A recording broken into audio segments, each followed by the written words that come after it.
ਵਾਹਿਗੁਰੂ ਜੀ ਕਾ ਖਾਲਸਾ ਸ਼੍ਰੀ ਵਾਹਿਗੁਰੂ ਜੀ ਕੀ ਫਤਿਹ। ਧੰਨ ਧੰਨ ਗੁਰੂ ਨਾਨਕ ਦੇਵ ਜੀ ਮਹਾਰਾਜ, ਧੰਨ ਧੰਨ ਬਾਬਾ ਆਨੰਦ ਸਿੰਘ ਜੀ ਮਹਾਰਾਜ। ਅੱਜ ਜੋ ਅਸੀਂ ਅਨਮੋਲ ਬਚਨ ਸਰਵਣ ਕਰ ਰਹੇ ਹਾਂ, ਇਹ ਬਾਬਾ ਜੀ ਰਾਣਾਦਾਸ ਸਾਹਿਬ ਵਾਲੇ ਬਾਬਾ ਈਸ਼ਰ ਸਿੰਘ ਜੀ ਅਤੇ ਬਾਬਾ ਜੀ ਨਾਨਕਸਰ ਵਾਲੇ ਬਾਬਾ ਈਸ਼ਰ ਸਿੰਘ ਜੀ ਮਹਾਰਾਜ ਜੀ ਨੇ ਦੋਨਾਂ ਜਣਿਆਂ ਨੇ ਸਰਵਣ ਕੀਤੇ ਹਨ। ਬਾਬਾ ਜੀ ਨੇ ਹੁਕਮ ਕੀਤਾ ਕਿ ਜਦੋਂ ਜੀਵ ਆਤਮਾ ਇਸ ਸੰਸਾਰ ਨੂੰ ਛੱਡ ਕੇ ਧਰਮਰਾਜ ਦੀ ਕਚਹਿਰੀ ਵਿੱਚ ਜਾਂਦੀ ਹੈ ਤੇ ਉਸ ਨੂੰ ਕਿਹਨਾਂ ਔਕੜਾਂ ਦਾ ਸਾਹਮਣਾ ਕਰਨਾ ਪੈਂਦਾ ਹੈ ਤੇ ਉਹ ਸਫ਼ਰ ਕਿੱਦਾਂ ਦਾ ਹੁੰਦਾ ਹੈ। ਮਹਾਰਾਜ ਨੇ ਇਹ ਵਿਸਥਾਰ ਨਾਲ ਜੀਵ ਨੂੰ ਦੱਸਿਆ ਹੈ ਕਿ ਜੀਵ ਅੱਗੇ ਅਣਡਿੱਠੇ ਰਸਤੇ ਨੂੰ ਜਾਣ ਕੇ ਮਹਾਰਾਜ ਦਾ ਨਾਮ ਜਪਣਾ ਕਰੇ।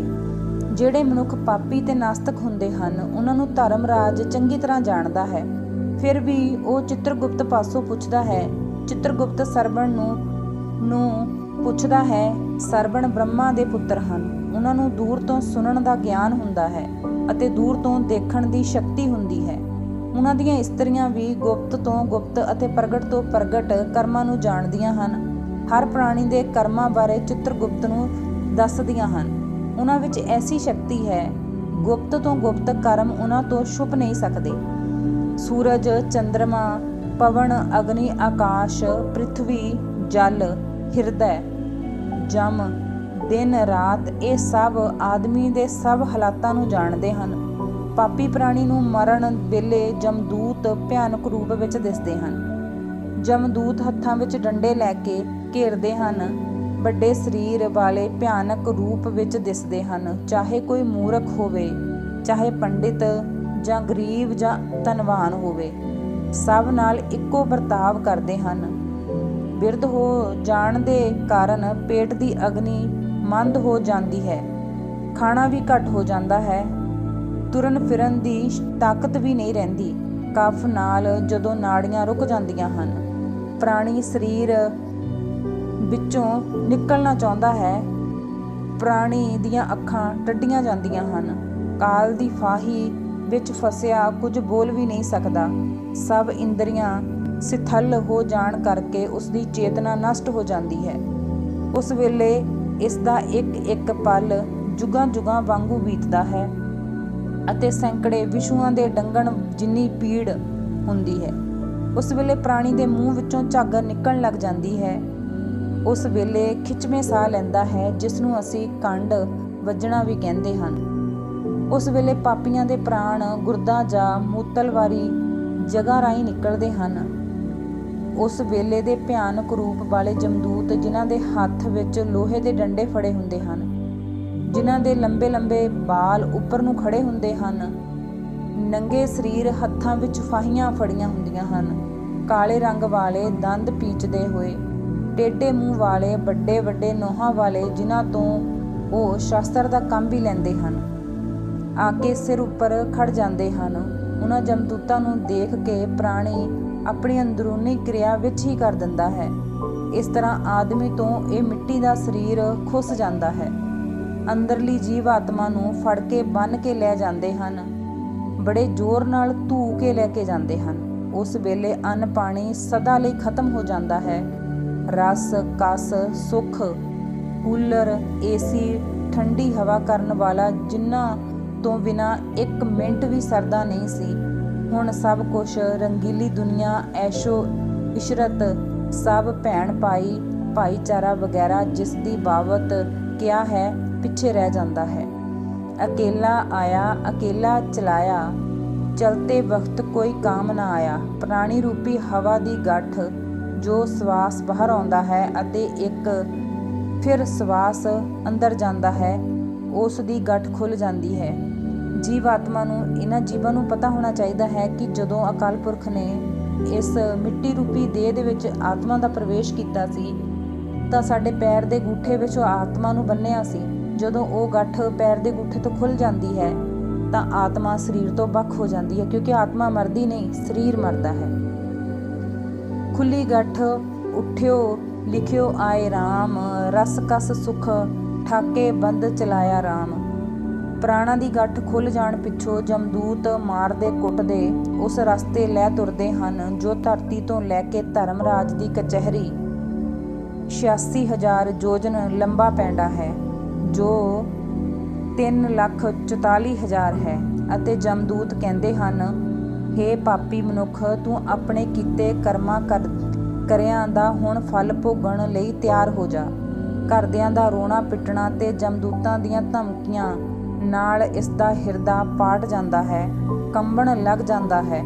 ਹੁਣ ਇੱਥੇ ਪਛਤਾਉਂਦਾ ਹੈ ਕਿ ਬੁਰੇ ਕਰਮਾਂ ਨੂੰ ਕਰਦਾ ਰਿਹਾ ਕੋਈ ਜਪ ਤਪ ਨਹੀਂ ਕਰ ਸਕਿਆ, ਕੋਈ ਧਰਮ ਦੀ ਕਚਹਿਰੀ ਨਾ ਬੀਜੀ, ਨਾ ਹੀ ਕੋਈ ਧਰਮ ਦਾ ਬਾਗ ਲਾਇਆ। ਪਾਪਾਂ ਵਾਲੇ ਐਡੇ ਐਡੇ ਬਾਗ ਬੀਜ ਲਏ ਕਿ ਧਰਮ ਨੂੰ ਸਿਰੇ ਹੀ ਨਹੀਂ ਲਾਇਆ, ਮੱਥਾ ਹੀ ਨਹੀਂ ਲਾਇਆ। ਅੱਗੇ ਵਿਖੜੇ ਪੈਂਡੇ ਰਸਤੇ ਦੀ ਬਾਬਤ ਗੁਰਬਾਣੀ ਫਰਮਾਉਂਦੀ ਹੈ, ਗੁਰਜਮ ਮਾਰਗ ਪੰਥ ਨਾ ਸੂਝੀ, ਉਜੜ ਅੰਧ ਗੁਬਾਰਵੋ। ਨਾ ਜਲ ਲੇਫ ਤਲਾਈਆਂ, ਨਾ ਭੋਜਨ ਪੁਕਾਰਵੋ। ਭੋਜਨ ਪਾਓ ਨਾ ਠੰਡਾ ਪਾਣੀ, ਨਾ ਕਾਪੜ ਸਿੰਗਾਰਵੋ।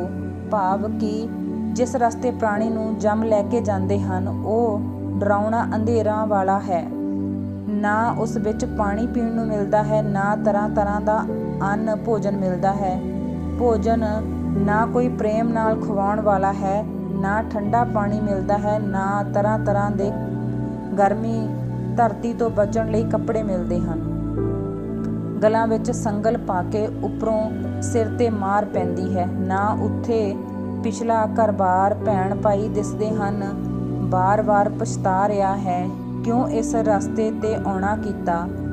ਅੰਤ ਵਿੱਚ ਗੁਰੂ ਨਾਨਕ ਦੇਵ ਜੀ ਫਰਮਾਉਂਦੇ ਹਨ, ਉੱਥੇ ਬਿਨਾਂ ਪਰਮੇਸ਼ਰ ਦੇ ਕੋਈ ਨਹੀਂ ਬੇਲੀ ਬਣਦਾ। ਜਮ ਮਾਰਗ ਦੇ ਰਸਤੇ ਕਿਤੇ ਭੁੱਖ ਤ੍ਰੇਹ ਕਰਕੇ ਦੁਖੀ ਹੁੰਦਾ ਹੈ, ਕਿਤੇ ਕੁੱਤੇ ਵੱਢਦੇ ਹਨ, ਕਿਤੇ ਅੱਗ ਵਰਗੀ ਹਵਾ ਵਿੱਚ ਧੁੱਪ ਵਿੱਚ ਜਾਂਦਾ ਹੈ। ਉਸ ਰਸਤੇ ਕੋਈ ਆਰਾਮ ਕਰਨ ਦੀ ਕੋਈ ਜਗ੍ਹਾ ਨਹੀਂ ਹੁੰਦੀ। ਜਿੱਥੇ ਪ੍ਰਾਣੀ ਰੁਕਣਾ ਚਾਹੁੰਦਾ ਹੈ ਉੱਥੇ ਜਮ ਡੰਡੇ ਮਾਰ ਕੇ ਅੱਗੇ ਤੋਰ ਲੈਂਦੇ ਹਨ ਅਤੇ ਜਮਪੁਰੀ ਜਾਂਦਾ ਹੈ। ਅੱਗੇ ਜਮਪੁਰੀ ਵੇਖ ਕੇ ਡਰ ਜਾਂਦਾ ਹੈ। ਇੱਕ ਵਾਰੀ ਆਕਾਸ਼ ਮਾਰਗ ਰਾਹੀਂ ਉੱਪਰ ਜਾਂਦਾ ਹੈ, ਫਿਰ ਧਰਤੀ 'ਤੇ ਆਉਂਦਾ ਹੈ। ਆਪਣੇ ਮੁਰਦੇ ਸਰੀਰ ਪਾਸ ਉਸ ਵਿੱਚ ਦੁਬਾਰਾ ਸਰੀਰ ਵਿੱਚ ਜਾਣਾ ਚਾਹੁੰਦਾ ਹੈ, ਪਰ ਜਮਦੂਤਾਂ ਦਾ ਬੰਨਿਆ ਹੋਇਆ ਸਰੀਰ ਵਿੱਚ ਪ੍ਰਵੇਸ਼ ਨਹੀਂ ਕਰ ਸਕਦਾ। ਜਮਦੂਤਾਂ ਦਾ ਬੰਨਿਆ ਭੁੱਖ ਪਿਆਸ ਨਾਲ ਦੁਖੀ ਹੁੰਦਾ ਹੈ। ਦੁਬਾਰਾ ਸਰੀਰ ਦੇ ਸੜਨ ਦੱਬਣ ਤੋਂ ਪਿੱਛੋਂ ਉਸ ਦੀ ਆਤਮਾ ਨੂੰ ਜਮ ਮਾਰਗ ਨੂੰ ਨਿਕਾਲਿਆ ਜਾਂਦਾ ਹੈ। ਉਸ ਨੂੰ ਆਪਣੇ ਆਪ ਨੂੰ ਪੂਰਾ ਸਰੀਰ ਦਾ ਆਕਾਰ ਦਿਸਦਾ ਹੈ। ਉਸ ਦਾ ਆਕਾਰ ਅੰਗੂਠੇ ਜਿਤਨਾ, ਫਿਰ ਵੱਧ ਕੇ ਸਵਾ ਹੱਥ ਤੱਕ ਹੋ ਜਾਂਦਾ ਹੈ। ਉਹ ਪ੍ਰੇਤ ਆਤਮਾ ਕਹੀ ਜਾਂਦੀ ਹੈ। ਇਸ ਧਰਤੀ ਤੋਂ ਧਰਮਪੁਰੀ ਤੱਕ ਰਸਤੇ ਵਿੱਚ 16 ਪਿੰਡ ਆਉਂਦੇ ਹਨ। ਜੀਵ ਆਤਮਾ ਹਰ ਰੋਜ਼ 247 ਯੋਜਨ ਪੈਰੀਂ ਦੁੱਖ ਭੋਗਦੀ ਤੁਰਦੀ ਜਾਂਦੀ ਹੈ। 988 ਕੋਹ ਕਿਤਨੇ ਸੱਪ ਡੰਗਦੇ ਹਨ। ਕਿਤੇ ਅੱਗ ਵਿੱਚ ਸੜਦਾ ਹੈ, ਕਿਤੇ ਬਿੱਛੂ ਡੰਗ ਮਾਰਦੇ ਹਨ। ਰਸਤੇ ਵਿੱਚ ਬਨ ਜੰਗਲ ਆਉਂਦਾ ਹੈ। ਉਸ ਵਿੱਚ ਕਾਂ, ਉੱਲੂ, ਇੱਲਾਂ, ਮੱਧ, ਮੱਖੀਆਂ, ਮੱਛਰ ਦਾ ਕੋਈ ਅੰਤ ਨਹੀਂ। ਦਵਾ ਅਗਨੀ ਲੱਗੀ ਹੋਈ ਹੈ।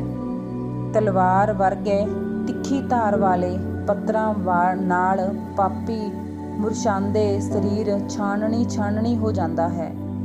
ਰਸਤੇ ਵਿੱਚ ਕਿੰਨੇ ਅੰਨੇ ਖੂਹ ਵਿੱਚ ਡਿੱਗਣਾ ਪੈਂਦਾ ਹੈ। ਕਿਤੇ ਭਿਆਨਕ ਪਹਾੜਾਂ ਨਾਲ ਟਕਰਾਣਾ ਜਾਣਾ ਪੈਂਦਾ ਹੈ, ਕਿਤੇ ਛੁਰੇ ਦੀ ਧਾਰ ਵਰਗੇ ਕਿੱਲਾਂ 'ਤੇ ਠੁਕਣਾ ਪੈਂਦਾ ਹੈ, ਕਿਤੇ ਬੜੇ ਡੂੰਘੇ ਟੋਏ ਵਿੱਚ ਡਿੱਗਣਾ ਪੈਂਦਾ ਹੈ, ਕਿਤੇ ਜੋਕਾਂ ਨਾਲ ਭਰੇ ਚਿੱਕੜ ਵਿੱਚੋਂ ਲੰਘਣਾ ਪੈਂਦਾ ਹੈ, ਕਿਤੇ ਤਪੀ ਹੋਈ ਰੇਤ ਉੱਪਰ, ਕਿਤੇ ਤਾਂਬੇ ਦੀ ਤਪਦੀ ਹੋਈ ਧਰਤੀ ਉੱਪਰ, ਕਿਤੇ ਧੂਏਂ ਦੇ ਭਰੇ ਰਸਤੇ ਵਿੱਚ ਅੱਗ ਦੇ ਅੰਗਿਆਰਾਂ 'ਤੇ ਚੱਲਣਾ ਪੈਂਦਾ ਹੈ। ਉਸ ਰਸਤਾ ਅਸਮਾਨੋਂ ਅੰਗਿਆਰ ਵਰਸਦੇ ਹਨ। ਕਿਤੇ ਪੱਥਰ ਲਹੂ ਦੇ ਸ਼ਸਤਰਾਂ ਦੀ ਵਰਖਾ ਹੁੰਦੀ ਹੈ, ਕਿਤੇ ਗਰਮ ਪਾਣੀ ਦੀ ਵਰਖਾ ਹੁੰਦੀ ਹੈ, ਕਿਤੇ ਚਿੱਕੜ ਦੀ ਵਰਖਾ ਹੁੰਦੀ ਹੈ। ਕਿਤੇ ਰਸਤਾ ਨੀਵਾਂ ਹੈ, ਕਿਤੇ ਉੱਚੇ ਪਹਾੜਾਂ 'ਤੇ ਚੜ੍ਹਨਾ ਪੈਂਦਾ ਹੈ, ਕਿਤੇ ਬੜੀਆਂ ਹਨੇਰੀਆਂ ਗੁਫਾਵਾਂ ਵਿੱਚੋਂ ਦੀ ਲੰਘਣਾ ਪੈਂਦਾ ਹੈ, ਕਿਤੇ ਪਾਕ ਲਹੂ ਤੇ ਵਿਸ਼ਟਾਂ ਦੇ ਕੁੰਡਾਂ ਵਿੱਚੋਂ ਡਿੱਗਣਾ ਪੈਂਦਾ ਹੈ। ਅੱਗੇ ਜਾ ਕੇ ਬੈਤਣੀ ਨਦੀ ਆਉਂਦੀ ਹੈ, ਜੋ 4 ਕੋਹ ਚੌੜੀ ਹੈ। ਉਸ ਵਿੱਚ ਲਹੂ ਤੇ ਪਾਕ ਵਰਗੀ ਹੈ। ਉਸ ਦੇ ਕੰਡੇ ਹੱਡੀਆਂ ਦੇ ਬਣੇ ਹੁੰਦੇ ਹਨ। ਉਸ ਵਿੱਚ ਮਾਸ ਦੇ ਲਹੂ ਦਾ ਚਿੱਕੜ ਭਰਿਆ ਹੁੰਦਾ ਹੈ। ਪਾਪੀਆਂ ਨੂੰ ਉਸ ਨੂੰ ਪਾਰ ਕਰਨਾ ਬਹੁਤ ਮੁਸ਼ਕਲ ਹੈ। ਗੁਰਬਾਣੀ ਵਿੱਚ ਵੀ ਫਰਮਾਉਂਦੇ ਹਨ, ਗਿਆਨ ਧਿਆਨ ਕਿਛ ਕਰਮ ਨਾ ਜਾਣਾ, ਨਾਹੀ ਨਾ ਨਿਰਮਲ ਕਰਨੀ, ਸਾਧ ਸੰਗਤ ਕੈ ਅਚਲ ਹੈ ਲਾਭ ਹੈ, ਬਿਖਮ ਨਦੀ ਜਾਏ ਤਰਨੀ। ਉਸ ਬੈਤਨੀ ਨਦੀ ਵਿੱਚ ਮਗਰਮੱਛ ਵਗੈਰਾ ਡਰਾਵਣੇ ਜੀਵ ਹਨ। ਪਾਪੀ ਜੀਵਾਂ ਨੂੰ ਦੇਖ ਕੇ ਜਿਸ ਤਰ੍ਹਾਂ ਕੜਾਹੀ ਵਿੱਚ ਘਿਓ ਉਬਲਦਾ ਹੈ, ਇਸ ਤਰ੍ਹਾਂ ਉਬਲਦੀ ਹੈ। ਉਸ ਨਦੀ ਸੂਏ ਵਰਗੇ ਮੂੰਹਾਂ ਵਾਲੇ ਕੀੜਿਆਂ ਨਾਲ ਭਰੀ ਹੋਈ ਹੈ। ਜਦੋਂ ਜੀਵਾਂ ਨੂੰ ਪਿਆਸ ਲੱਗਦੀ ਹੈ ਤਾਂ ਜਮਦੂਤ ਪੀਣ ਲਈ ਲਹੂ ਦਿੰਦੇ ਹਨ। ਉਹ ਨਦੀ ਭਿਆਨਕ ਆਵਾਜ਼ਾਂ ਨਾਲ ਗਰਜਦੀ ਹੈ। ਉਸ ਬੈਤਣੀ ਨਦੀ ਵਿੱਚ ਇੰਨੀਆਂ ਘੁੰਮਣ ਘੇਰੀਆਂ ਪੈਂਦੀਆਂ ਹਨ, ਜਿਸ ਵਿੱਚ ਜੀਵ ਡਿੱਗਦਾ ਹੀ ਡੂੰਘੇ ਪਤਾਲ ਵਿੱਚ ਚਲਿਆ ਜਾਂਦਾ ਹੈ। ਇੱਕ ਪਲ ਵਿੱਚ ਉੱਪਰ ਆ ਜਾਂਦਾ ਹੈ। ਅੱਗੇ ਨਦੀ ਪਾਰ ਕਰਦੇ ਹੋਏ ਜੀਵ ਤੁਰਦੇ ਜਾਂਦੇ ਹਨ। ਇਸ ਤਰ੍ਹਾਂ ਅਨੇਕਾਂ ਕਸ਼ਟ ਝੱਲਦੇ ਜਾਂਦੇ ਹਨ। ਉੱਤੋਂ ਪਛਤਾਵਾ ਹੁੰਦਾ ਹੈ, ਕਿਤਨਾ ਕੀਮਤੀ ਮਨੁੱਖ ਜਨਮ ਮਿਲਿਆ ਸੀ, ਉਸ ਤੋਂ ਲਾਭ ਨਾ ਉਠਾਇਆ, ਨਾ ਹੀ ਕੋਈ ਦਾਨ ਕੀਤਾ, ਨਾ ਕਿਸੇ ਦੇਵੀ ਦੇਵਤੇ ਦੀ ਪੂਜਾ ਕੀਤੀ, ਨਾ ਤੀਰਥ ਯਾਤਰਾ ਕੀਤੀ, ਨਾ ਕਿਸੇ ਤੇ ਪਰਉਪਕਾਰ ਕੀਤਾ, ਨਾ ਅੰਨਦਾਨ ਕੀਤਾ, ਨਾ ਵੇਦ ਸ਼ਾਸਤਰ ਪੁਰਾਣਾ ਦਾ ਵਚਨ ਸੁਣਿਆ, ਨਾ ਪੜ੍ਹਿਆ, ਤੇ ਨਾ ਹੀ ਗੁਰਬਾਣੀ ਨੂੰ ਸਰਵਣ ਕੀਤਾ, ਨਾ ਹੀ ਪੜ੍ਹਿਆ, ਨਾ ਹੀ ਸੁਣੀ ਕੀਤੀ। ਸੋ ਸਾਰੇ ਸੁੱਖਾਂ ਦਾ ਸਾਗਰ ਪ੍ਰਭੂ ਹੈ, ਨਾ ਉਸਨੂੰ ਯਾਦ ਕੀਤਾ, ਮਾਨਸ ਜਨਮ ਦੁੱਖਾ ਗਵਾਇਆ। ਇਹ ਸਭ ਜੀਵ ਆਤਮ ਦੱਖਣੀ ਦਰਵਾਜ਼ੇ ਰਾਹੀਂ ਸੰਧਿਆ ਮੁਨੀ ਪੁਰੀ ਵਿੱਚ ਜਾਂਦੇ ਹਨ। ਦੂਸਰੇ ਲੋਕਾਂ ਨੂੰ ਜੋ ਪੁੰਨ ਕਰਦੇ ਹਨ, ਵੇਦ ਪੁਰਾਣ ਪੜ੍ਹਦੇ ਹਨ, ਬ੍ਰਹਮ ਰਿਸ਼ੀ, ਰਾਜ ਰਿਸ਼ੀ, ਅਪਸਰਾਂ ਜੋ ਦੁਨੀਆ ਦੇਹ ਨਾਚ ਵਗੈਰਾ ਕਰਦੇ, ਸ਼ਿਵ ਜੀ ਦੇ ਭਗਤ, ਗਰਮੀ ਵਿੱਚ ਸਿਵੀਲਾਂ ਲਾਉਣ ਵਾਲੇ, ਮਾਂ ਵਿੱਚ ਲੜਕੀਆਂ ਦਾ ਦਾਨ ਕਰਦੇ ਹਨ, ਜੋ ਕੰਨਿਆ ਦਾਨ ਕਰਦਾ ਹੈ। ਇਹ ਆਦਿਕ ਮਾਤਾ ਪਿਤਾ ਦੀ ਜੋ ਸੇਵਾ ਕਰਦੇ ਹਨ ਅਤੇ ਧਰਤੀ ਉੱਪਰੋਂ ਪਾਲਕੀਆਂ ਵਿੱਚ ਬੈਠ ਕੇ ਪੂਰਬ ਦਰਵਾਜ਼ੇ ਵਿੱਚੋਂ ਦੀ ਲੰਘ ਕੇ ਜਾਂਦੇ ਹਨ। ਧਰਮਰਾਜ ਉਹਨਾਂ ਨੂੰ ਪੁੰਨ ਦਾ ਫਲ ਦੇ ਕੇ ਸਵਰਗਾਂ ਵਿੱਚ ਭੇਜ ਦਿੰਦਾ ਹੈ। ਤੀਸਰਾ ਉੱਤਰ ਵਾਲਾ ਦਰਵਾਜ਼ਾ ਹੈ। ਇਸ ਮਾਰਗ ਰਾਹੀਂ ਵੇਦਾਂ ਦੇ ਪੜ੍ਹਨ ਵਾਲੇ ਅਤੇ ਦੁਰਗਾ ਸੂਰਜ ਦੀ ਭਗਤੀ ਕਰਨ ਵਾਲੇ, ਤੀਰਥਾਂ ਵਿੱਚ ਇਸ਼ਨਾਨ ਕਰਨ ਵਾਲੇ, ਜਿਹੜੇ ਪੁਰਸ਼ ਧਰਮ ਯੁੱਧ ਵਿੱਚ ਮਰਨ ਵਾਲੇ, ਵਰਤ ਰੱਖ ਕੇ ਮਰਨ ਵਾਲੇ, ਇਹ ਆਦਿਕ ਮਾਤ ਲੋਕ ਹੈ। ਪਾਲਕੀ 'ਚ ਬੈਠ ਕੇ ਧਰਮ ਰਾਜ ਦੀ ਕਚਹਿਰੀ ਨੂੰ ਜਾਂਦੇ ਹਨ। ਜਿਨ੍ਹਾਂ ਨੂੰ ਗੁਰੂ ਧਾਰਨ ਨਹੀਂ ਕੀਤਾ, ਭਾਵੇਂ ਕੋਈ ਵੀ ਕਰਮ ਕਰਦੇ ਹਨ, ਉਹ ਪਾਲਕੀਆਂ ਵਿੱਚ ਬੈਠ ਕੇ ਜਾਂਦੇ ਨੇ, ਉਹ ਨਹੀਂ ਜਾਂਦੇ। ਚੌੜਾ ਪੱਛਮ ਪਾਸੇ ਦਾ ਦਰਵਾਜ਼ਾ ਹੈ। ਇਸ ਵਿੱਚ ਆਤਮ ਪਰਾਇਣ ਜੋਗੀ ਜਾਂਦੇ ਹਨ।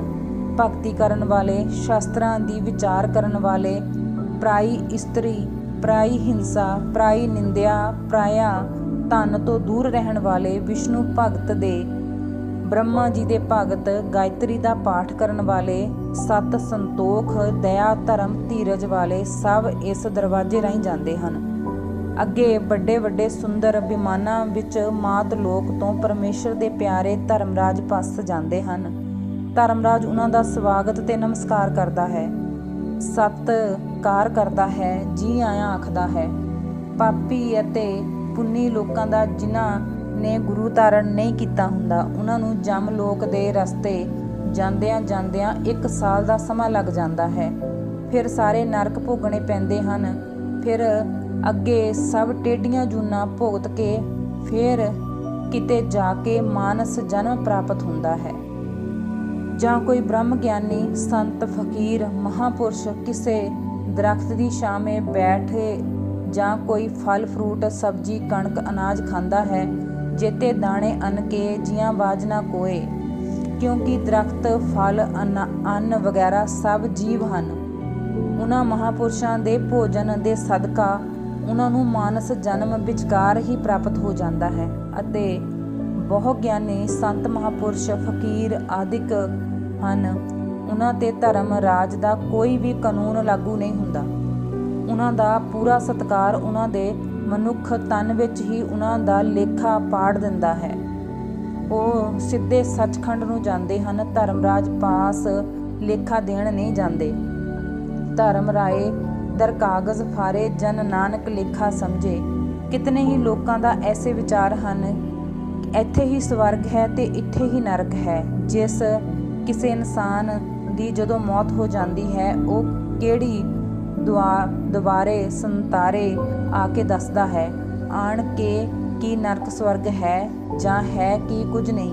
ਇਹ ਸਭ ਗ੍ਰੰਥਾਂ ਵਿੱਚ ਲੋਕਾਂ ਨੂੰ ਡਰਾਉਣ ਵਾਸਤੇ ਲਿਖਿਆ ਹੈ। ਇਹ ਸਭ ਕੁਝ ਉਹ ਲੋਕ ਆਖਦੇ ਹਨ ਜਿਨ੍ਹਾਂ ਨੇ ਗ੍ਰੰਥਾਂ ਦੀ ਪੜ੍ਹ ਕੇ ਮੁੜ ਕੇ ਵਿਚਾਰ ਨਹੀਂ ਕੀਤੀ, ਜਾਂ ਗੁਰਬਾਣੀ ਪੜ੍ਹ ਕੇ ਸੁਣ ਕੇ ਪਰ ਗੁਰਬਾਣੀ ਵਿਚਾਰ ਨਹੀਂ ਕੀਤੀ। ਬਿਨਾਂ ਵਿਚਾਰ ਕੀਤਿਆਂ ਕਿਵੇਂ ਸਮਝ ਪੈ ਸਕਦੀ ਹੈ ਕਿ ਸੱਚ ਕੀ ਹੈ ਤੇ ਝੂਠ ਕੀ ਹੈ। ਉਸ ਨੂੰ ਭਗਵਾਨ ਸ਼ਿਵ ਜੀ, ਬ੍ਰਹਮਾ ਜੀ, ਵਾਲਮੀਕ ਜੀ, ਵਸ਼ਿਸ਼ਟ ਜੀ, ਵਿਆਸ ਜੀ, ਕ੍ਰਿਸ਼ਨ ਭਗਵਾਨ ਜੀ ਦੀ ਗੀਤਾ, ਸੁਖਦੇਵ ਮੁਨੀ ਦੇ ਭਗਵਤ, ਜਿਨ੍ਹਾਂ ਨੇ ਵੇਦ ਪੁਰਾਣ ਸ਼ਾਸਤਰ ਆਦਿਕ ਲਿਖੇ ਹਨ, ਉਹਨਾਂ ਨੇ ਜੋ ਕੁਝ ਵੇਖਿਆ ਹੈ ਉਹ ਹੀ ਗ੍ਰੰਥਾਂ ਵਿੱਚ ਲਿਖਿਆ ਹੈ। ਜਿਨ੍ਹਾਂ ਨੂੰ ਗਿਆਨ ਨਹੀਂ ਉਹ ਫਾਲਤੂ ਗੱਲਾਂ ਕਰਦੇ ਹਨ। ਜਿਹੜੇ ਵਿਚਾਰ ਕਰਨ ਵਾਲੇ ਪਾਸ ਗਏ ਨਹੀਂ, ਉਹਨਾਂ ਨੂੰ ਕਿਸ ਤਰ੍ਹਾਂ ਪਤਾ ਲੱਗੇਗਾ ਕਿ ਉਹਦੇ ਵਿੱਚ ਕੀ ਹੈ। ਜਿਨ੍ਹਾਂ ਨੂੰ ਗਿਆਨ ਨਹੀਂ ਹੈ ਉਹ ਫਾਲਤੂ ਦੀਆਂ ਗੱਲਾਂ ਕਰਦੇ ਹਨ ਕਿ ਅੱਗੇ ਕਿਸੇ ਨੇ ਕੁਝ ਨਹੀਂ ਦੇਖਿਆ, ਕੁਝ ਨਹੀਂ ਹੈ, ਸਵਰਗ ਨਰਕ ਸਾਰਾ ਕੁਝ ਇੱਥੇ ਹੀ ਹੈ। ਕਿਉਂਕਿ ਉਹਨਾਂ ਨੇ ਵੇਦ ਪੜ੍ਹ ਕੇ, ਸ਼ਾਸਤਰ ਪੜ੍ਹ ਕੇ, ਗੁਰੂ ਗ੍ਰੰਥ ਸਾਹਿਬ ਜੀ ਪੜ੍ਹ ਕੇ ਉਹਨਾਂ ਦਾ ਵਿਚਾਰ ਨਹੀਂ ਕੀਤਾ। ਮਹਾਰਾਜ ਦੇ ਵਿੱਚ ਬਹੁਤ ਵਾਰੀ ਪੈਰ ਪੈਰ 'ਤੇ ਇਹ ਗੱਲ ਦੱਸੀ ਗਈ ਹੈ। ਅਗਲੇ ਆਉਣ ਵਾਲੇ ਸਮੇਂ ਬਾਰੇ ਦੱਸਿਆ ਗਿਆ ਹੈ ਕਿ ਅਸੀਂ ਇੱਥੇ ਕੀ ਕਰਨ ਆਏ ਹਾਂ ਤੇ ਕਿੱਥੇ ਜਾਣਾ ਹੈ। ਇਸ ਕਰਕੇ ਵਿਚਾਰ ਕਰਨੀ ਬਹੁਤ ਜ਼ਰੂਰੀ ਹੈ। ਸ਼੍ਰੀ ਗੁਰੂ ਗ੍ਰੰਥ ਸਾਹਿਬ ਜੀ ਵਿੱਚ ਲੋਕ ਪਰਲੋਕ ਦਾ ਨਿਰਲੈ ਜਗ੍ਹਾ ਜਗ੍ਹਾ ਪਰ ਲਿਖਿਆ ਹੋਇਆ ਹੈ। ਜੇ ਪੂਰੇ ਗੁਰ ਦੀ ਸ਼ਰਨ ਵਿੱਚ ਨਹੀਂ ਆਦੀ, ਜਿਨ੍ਹਾਂ ਨੇ ਭਗਤੀ ਦੇ ਭੰਡਾਰ ਨੂੰ ਪ੍ਰਾਪਤ ਨਹੀਂ ਕੀਤਾ, ਉਹ ਆਰਾਮ ਨਿਰਾਮ ਦੀਆਂ ਬਾਤਾਂ ਨੂੰ ਕਿਸ ਤਰ੍ਹਾਂ ਜਾਣ ਸਕਦੇ ਹਨ।